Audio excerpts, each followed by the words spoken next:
दिल्ली के मालवीय नगर का बाबा का ढाबा तो आपको याद ही होगा। पिछले साल बाबा सोशल मीडिया पर गजब छाए। यूट्यूबर गौरव वासन ने उनकी मुफलिसी का वीडियो बनाया जो खूब वायरल हुआ और दिलवालों की दिल्ली उनकी मदद के लिए दौड़ी चली आई। बाबा का ढाबा चल पड़ा। बाबा यानी कांता प्रसाद को दान में भी खूब पैसे मिले। बाद में उन्हीं पैसों को लेकर उनका गौरव वासन से विवाद भी हुआ, मामला थाने तक पहुंचा।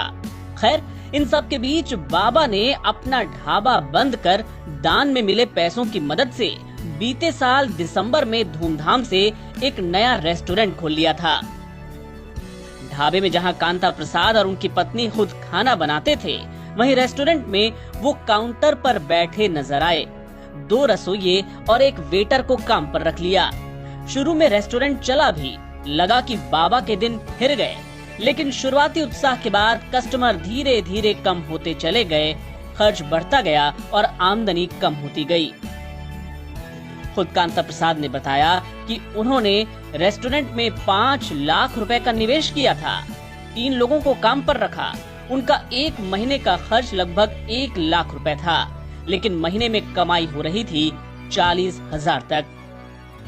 भारी नुकसान का नतीजा ये हुआ कि कांता प्रसाद को अपना रेस्टोरेंट बंद करना पड़ा। वो कहते हैं कि उन्हें रेस्टोरेंट खोलने की गलत सलाह दी गई और उन्हें काफी घाटा सहना पड़ा। उनके सारे पैसे खत्म हो गए। बताया जा रहा है कि नया रेस्टोरेंट 3 महीने बाद ही बंद हो गया था। प्रसाद ने इसके लिए भी एक सामाजिक कार्यकर्ता तुशांत अदलखा को दोषी ठहराते हुए कहा, कुल 5 लाख रुपए के निवेश में से हमें रेस्टोरेंट बंद होने के बाद कुर्सियों, बर्तनों और खाना पकाने की मशीनों की बिक्री से केवल 36,000 रुपए की वसूली ही हो पाई।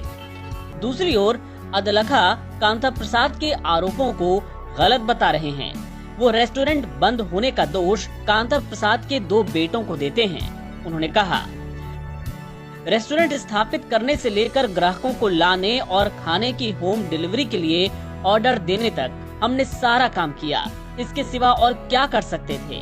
प्रसाद के 2 बेटों ने रेस्टोरेंट की कमान संभाली, लेकिन वो शायद ही कभी काउंटर पर रुके होंगे। होम डिलीवरी के लिए काफी ऑर्डर आते थे, लेकिन दोनों उन्हें पूरा करने में नाकाम रहे। बहरहाल अब कांता प्रसाद फिर से उसी फूड स्टॉल यानी बाबा का ढाबा पर लौट आए हैं जहां से वो फेमस हुए थे, लेकिन कोरोना और लॉकडाउन के चलते अब यहाँ उनकी आमदनी काफी कम है। कुल मिला के बाबा वहीं आ गए जहां से उन्होंने शुरुआत की थी।